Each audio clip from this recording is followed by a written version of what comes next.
이 시간에 주신 하나님의 말씀은 고린도전서 6장 1절로 7절 말씀입니다. 신약성경 268쪽 269쪽 고린도전서 6장 1절로 7절에서 한 절씩 교독을 하겠습니다. 너희 중에 누가 다른 이와 더불어 다툼이 있는데 구태여 불의한 자들 앞에서 고발하고 성도 앞에서 하지 아니하느냐. 성도가 세상을 판단할 것을 알지 못하느냐.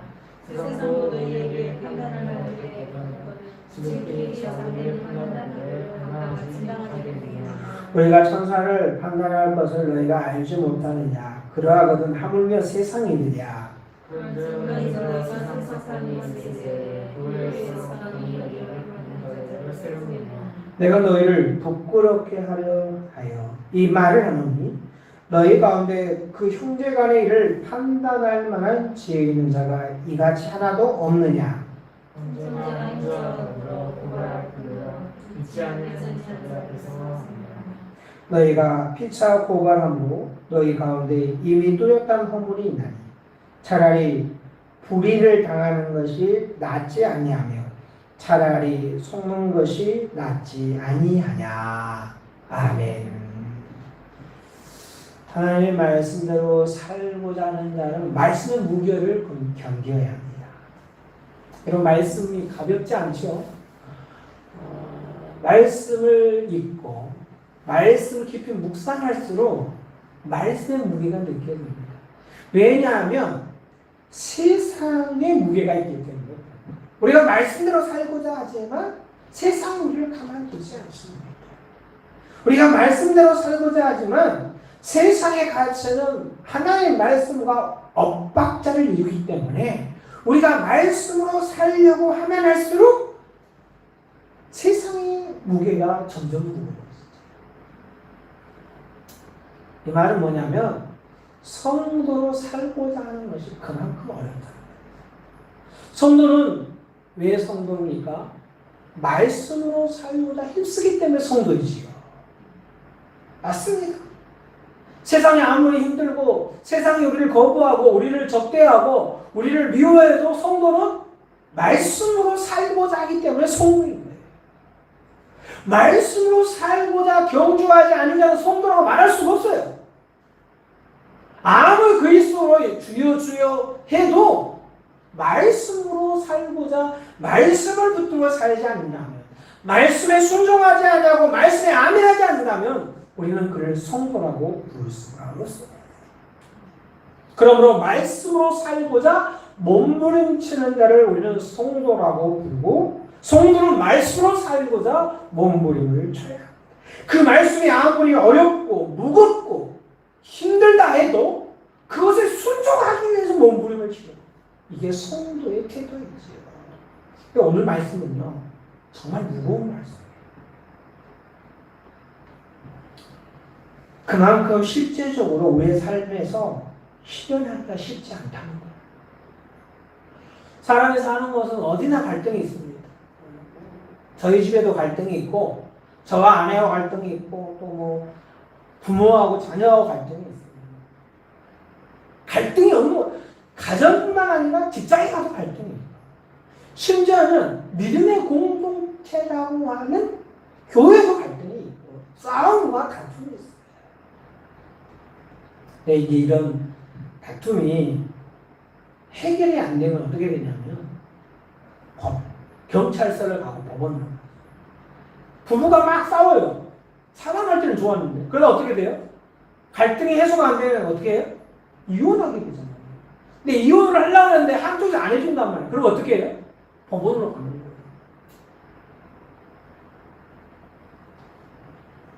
네.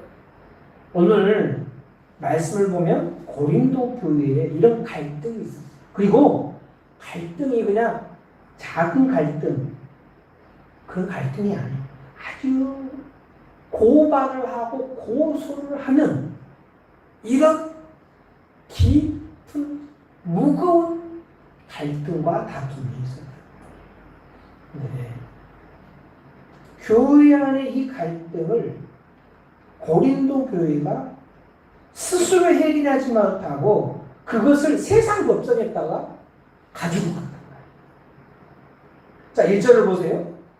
너희 중에 누가 다른 이와 더불어 다툼이 있는데 구태여 불의한 자들 앞에서 고발하고 성도 앞에서 하지 아니하느냐. 우리 개정 성경은 좀 이해하기가 어렵죠. 현대의 성경이 이렇게 번역했어요. 여러분 가운데 다툼이 생겼을 때 왜 성도들 앞에서 해결 짓지 않고 세상 법정에 호소합니까? 라고 번역했어요. 그러니까 여기서 불의한 자들을 세상 법정으로 해석했다는 거예요. 말이 뭐냐면 고린도 교회 안에 어떤 문제가 있는데 그것을 교회 안에서 해결한 것이 아니라 세상 법정으로 가져갔단 말이에요.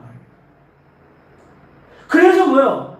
바울이 그것을 뭐하는 거예요? 책망하는 거예요. 아니 교회에 그렇게 그것을 해결할 만한 지혜로운 자가 없느냐? 왜 그것을 믿음으로 해결하지 못했느냐? 왜 하나님의 말씀으로 그것을 극복하지 못했느냐? 이렇게 책망하는 거예요.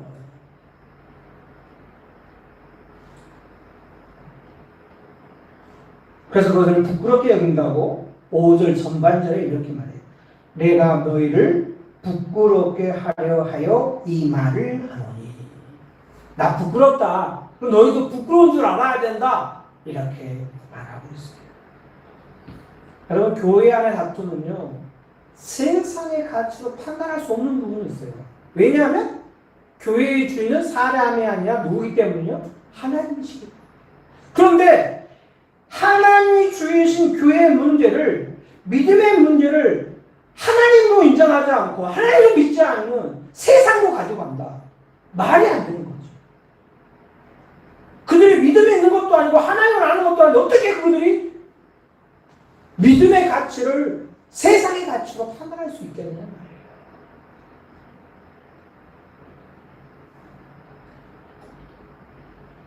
믿음은 하나님을 우리에게 주신 것이고 그리고 교회는 하나님을 우리에게 주신 것이고 지체는 예수 그리스도로 피값으로 산 존재예요.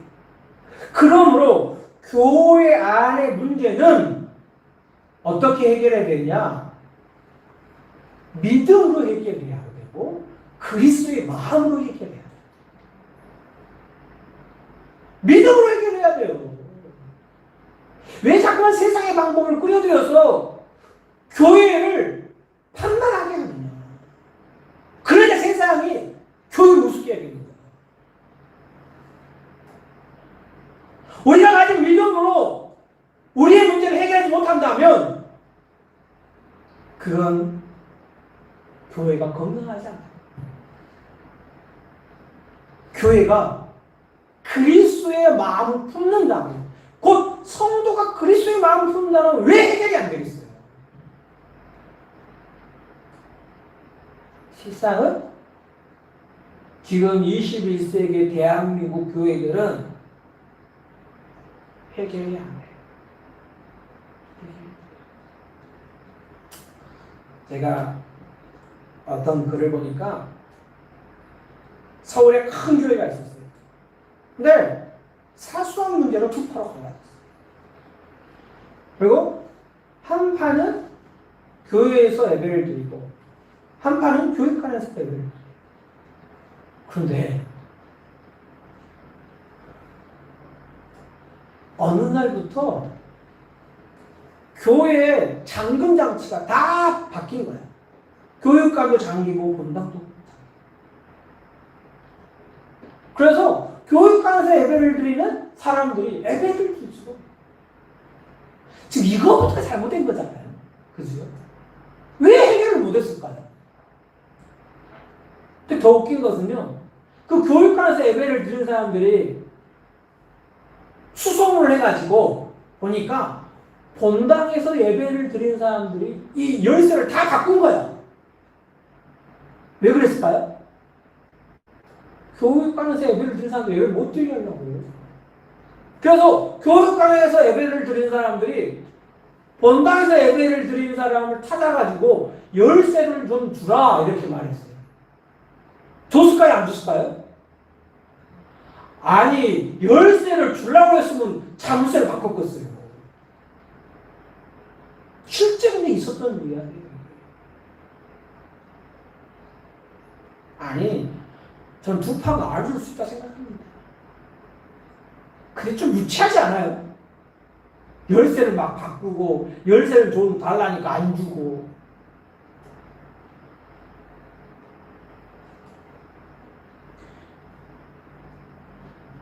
우리가 좋을 때만 예수 그리스도의 피와 살을 나누는 형제 자매가 아니에요. 아니 좋을 때만 좋으면 세상 사람과 뭐가 다르고요? 예수님이 이렇게 말했어요. 너희가 사랑하는 자를 사랑하느냐? 이방인도 그것처럼 한다. 그 말이에요. 아니 예수 아는 사람 다 그거네. 나한테 잘하는 사람 나도 잘할 수 있어요. 근데 우리는 누구예요? 예수 그리스도의 피값으로 샀고 우리가 성찬하잖아요. 예수의 살과 피로 나눈 형제자매라고 말해요. 세상 사람보다 더. 왜 그런 거예요? 우리 안에 믿음이 있다고 말하는 믿음으로 해결할 능력이 없는 거예요. 우리 안에 그리스도의 마음이 없는 거지. 우리는 성할 때도 형제 자매예요. 싸울 때도 형제 자매예요. 우리는 믿음의 공동체라니까요. 그리고 그가 부족하고 내가 부족해도 서로의 뭐예요? 그리스도의 핏값으로 산 존귀하고 보배로운 성도라는 사실을 우리가 서로 인정해야 한다는 거예요. 근데 왜 우리는 그러지? 근데 고린도 교회가 그러지 못했어요. 그러니까 형제를 세상 법정에 고발합니다. 사랑하는 여러분, 우리가요 형제를 비판하고 비난하지 않아요. 좋을 때도 좋지만 나쁠 때도 있으니까 비난하고 비판할 수 있어요. 하지만 우리가 서운할 때도 갈등을 할 때도 분명히 기억해야 돼요. 그는 나의 지체라는 사실. 그리고 우리의 갈등을 어떻게 해결해야 돼요? 믿음으로 해결해 가야 한다는 사실을 우리가 잊어버려서는 안 된다. 실상 우리는 비난하지 말고 비판하지 말라고 하잖아. 그래도 우리는 비난하고 비판하잖아요. 그래서 우리가 항상 뭘 조심해요? 나는 비난하지 말아야겠다. 비판하지 말아야겠다. 솔직히 형제를 비난하고 비판하는 것은 옳지 않은 일이에요. 죄를 범하는 일이에요. 근데 바울은 우리에게 지체 가운데에서 비난하고 비판하는 일로 이런 말씀을 합니다. 로마서 14장 13절 말씀입니다. 우리가 말씀을 찾아보겠습니다. 로마서 14장 13절 로마서 14장 13절 우리 같이 읽습니다. 그런즉 우리가 다시는 서로 비판하지 말고 도리어 부딪힐 것이나 거칠 것을 형제 앞에 두지 아니하도록 주의하라. 아멘. 우리는 비난하고 비판하지 말아야 돼. 이게 형제 자매의 모습. 그런데 더 중요한 것은 형제 앞에 부딪힐 것이나 거칠 것을 두지 않도록 주의한다. 그러니까 내가 비난받고 비판받지 않도록 삼가 조심하게 행해야 되는 것도 해야 한다는 거예요.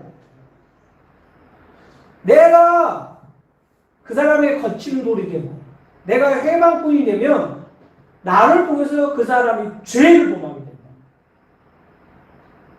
그것도 우리가 조심해요. 형제 자매라면 서로 비판하고 정죄하지 않아야 하지만 다른 형제가 나 때문에 죄를 범하지 않도록 우리는 삼가 조심해야 한다는 것입니다. 나를 통해서 다른 사람이 시험에 들지 않도록 해야 합니다. 사랑하는 여러분, 성도는 달라야 됩니다. 어떻게 달라요? 하나님 말씀대로 다릅니다. 그냥 달리려고 다른 게 아니라 하나님 말씀대로 살려고 하니까 다른 거예요. 그렇다면 세상이 싸우고 화해하지 않더라도 성도는 싸우고 믿음과 그리스도의 마음으로 화해할 수 있어요. 갈등을 해소할 수 있어요. 이게 바로 뭐예요? 성도. 더불어 갈등과 다툼이 심화되어서 도저히 해결을 할 수 없다 할지라도 그것을 세상 법정으로 가져가면 안 되고 어떻게 해야 되느냐? 하나님 앞으로 가져가요. 하나님께 맡겨요. 성경 우리에게 말합니다. 원수 갚는 것을 누구에게 맡기라고요? 하나님께 맡겨야 한다. 근데 우리 원수 갚는 걸 하나님께 맡깁니까? 안 맡깁니까? 잘 안 맡깁니다. 원수는 대를 이어서 갚아야 되는 거예요. 그래서 원수는 돌에 꼭 새겨야 돼요. 마음에 새겨야 돼요. 근데 주님은 그렇게 이야기하는 거죠. 너는 원수에게 배고프면 먹이고 목마르면 마시고 추운 옷을 입혀라. 그리고 원수가 하는 것은 누구에게 맡겨라? 하나님께. 교회에서 갈등이 생겼어요. 누가 싸웠어요. 저 사람이 날 돈을 빼먹었어요. 저 사람이 나를 뒤에서 자꾸 흉보고 있어요. 내가 무슨 말만 하면 반대를 해요. 아니 없는 말을 만들어가지고 소문을 내요. 그럼 어떻게 해야 돼요? 싸워야지. 가서 반드시 해결을 해야 돼요. 교회에서 해결이 안 되면 세상 법정을 가서 나를 험담하고 다니고 명예죄로 고소를 하든지 고발을 해서라도 해결을 해야 돼요. 근데 주님은 그것조차도 하나님께 맡기라 하거든요. 근데 맡기지 잘 안 해요. 하나님께 맡기면 언제 해결될지 몰랐어. 진짜입니다. 하나님께 맡기면 언제 해결될지 몰라. 그리고 하나님께 맡기면요, 내 마음대로 해결이 안 돼. 누구의 뜻대로 해결이 돼? 내가 사람들이 뭐예요? 하나님께 안 맡기고 뭐예요? 내 마음대로 하려고. 그래야 내가 속이 시원하거든.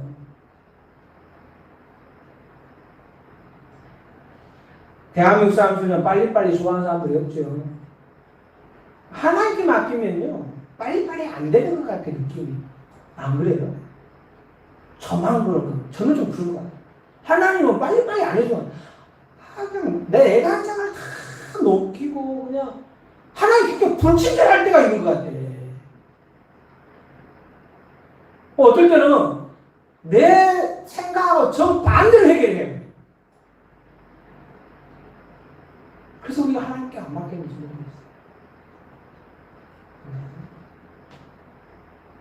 믿음의 사람은 원수 맺는 거, 다툼과 갈등조차도 다 누구에게 맡긴다고요? 하나님께 맡겨. 이게 믿음의 분이에요.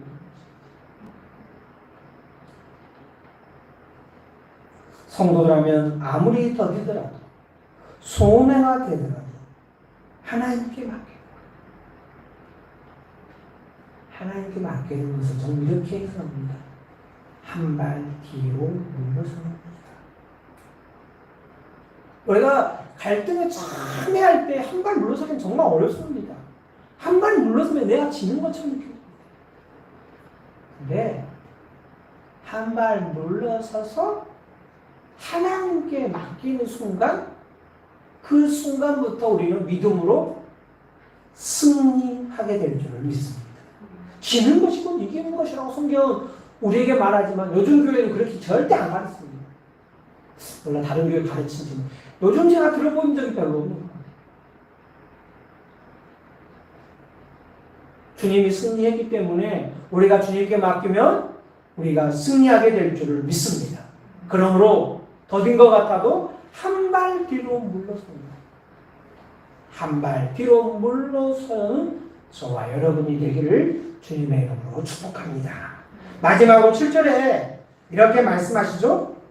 너희가 피차 고발함으로 너희 가운데 이미 뚜렷한 허물이 있나니 차라리 불의를 당하는 것이 낫지 아니하며 차라리 속는 것이 낫지 아니하냐라고 말씀합니다. 오늘 가장 무거운 말씀이 7절이에요. 무슨 말인지 알겠죠? 이건 인간적으로 너무 순종하기 힘든 말이에요. 자, 어떤 사람이 지금 내 코를 베어가려고 해요. 그럼 어떻게 해야 돼요? 코 못 베어가서 막 방을 하든지 그 사람을 물리쳐야 되잖아요. 근데 코 베어가세요. 그렇게 말해요. 원래 그러잖아요. 그 사람을 고발하는 것보다는 어떻게 하라고요? 차라리 불의를 당하는 것이 낫지 않냐. 또한 차라리 속는 것이 낫지 않냐. 이렇게 말씀합니다.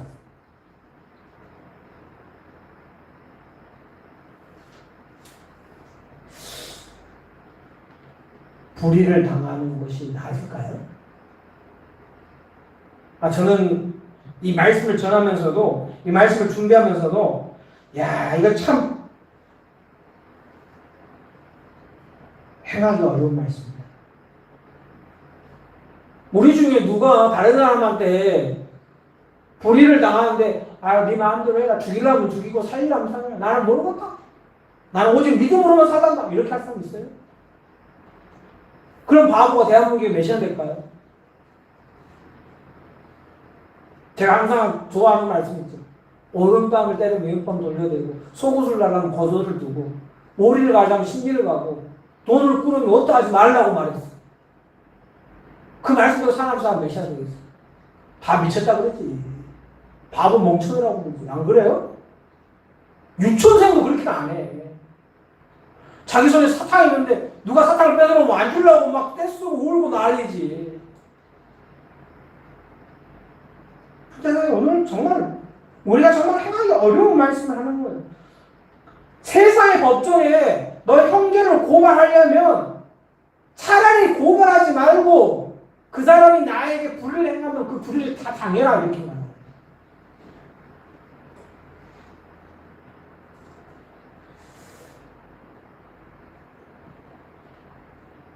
하나님 말씀에 순종하고 순종 안 하는 것은 전적으로 누구의 몫이에요?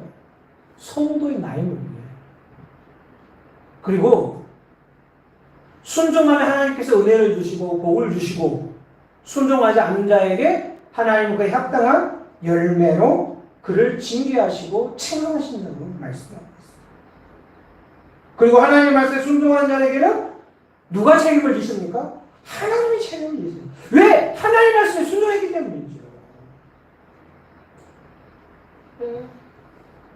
우리는 정말 6장 7절의 한 절 말씀도 절대로 제대로 지키셔야 합니다. 우리 체질이 그렇군, 체질이.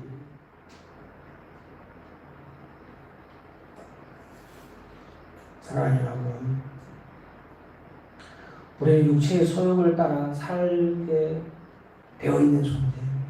하지만 성도는 육체의 소욕을 따라 사는 자가 아니라 성령을 따라 사는 자입니다. 그렇게 믿습니까? 그렇다면 성령을 따라 산다는 것은 말씀을 따라 순종한다는 거예요. 우리 순종을 전적으로 할 수 없을지라도 우리가 제가 서두에 말한 것처럼 성도는 말씀으로 사는 자고 말씀으로 살기 위해 몸부림치는 자가 성도라는 것입니다. 로마 시대에 정말 핍박이 많았지요. 도미티안과 네로 왕자가 많은 성도들을 죽였어요. 그래서 그 순교의 피 위에 교회가 세워졌습니다. 근데 순교자 그렇게 많이 생기고 도망가는 사람들이 막 생기고 그래도 교회가 부흥하고 성장했어요. 왜 그랬을까요? 세상과 다른 삶의 모습을 가졌기 때문이에요. 성도가 달랐기 때문이에요. 세상과 다른 삶의 양식을 가졌기 때문이에요. 그래서 로마는 거대한 공룡 앞에서 그들은 하나님 말씀에 순종하기를 주저하지 않았고 결국 쉬운 길을 택하기보다는 주님이 가신 십자가의 골고다 길을 택한 자들이 바로 성도들이었습니다. 그래서 결국 어떻게 됐어요? 기독교가 로마를 이겼고 기독교가 로마의 국교가 된 거예요. 코로나19 시대에 교회가 이축이 되는 것처럼 보이지만 결코 그렇지 않습니다. 이 고난이 우리의 신앙의 유익이 되기를 소망합니다. 이 고난이 우리의 믿음을 더 단단하게 하는 기회가 되기를 소망합니다. 이 기회에 우리가 세상과 다르다는 것을 보여주는 은혜의 시간이 되기를 소망합니다. 그러기 위해서 우리가 어떻게 해야 됩니까? 하나님 말씀을 붙들고 믿음으로 하나님께 순종해야 할 줄을 믿습니다. 그렇게 하나님 말씀에 순종할 때 우리를 통해서 세상이 하나님을 보게 되고 우리가 하나님께 영광을 돌릴 줄을 믿습니다. 차라리 불의를 당하는 것이 낫고 차라리 속임을 당하는 것이 낫다는 주의 말씀 앞에 온전히 순종하는 저와 여러분의 되기를 소망합니다. 아멘.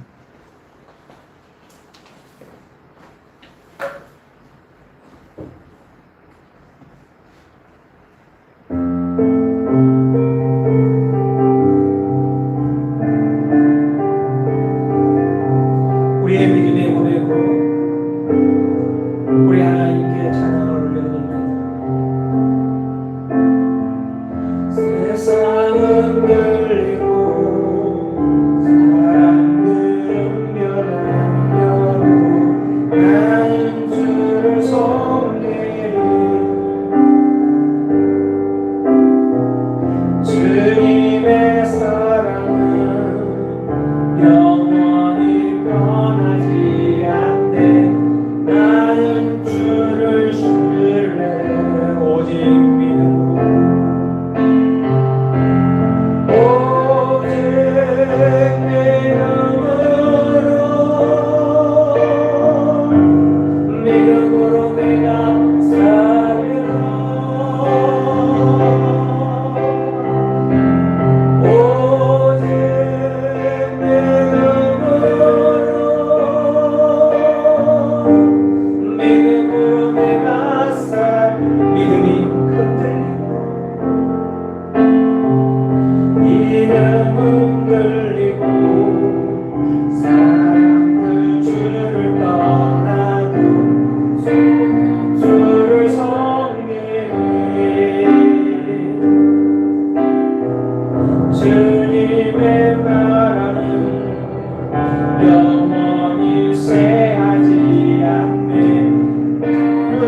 말씀이 무겁든지 가볍든지 주의 말씀이 달콤하든지 쓰든지 그 말씀에 아멘하고 그 말씀을 붙들고 순종한다는 것입니다. 사랑하는 여러분, 우리 예전 함께 기도합시다.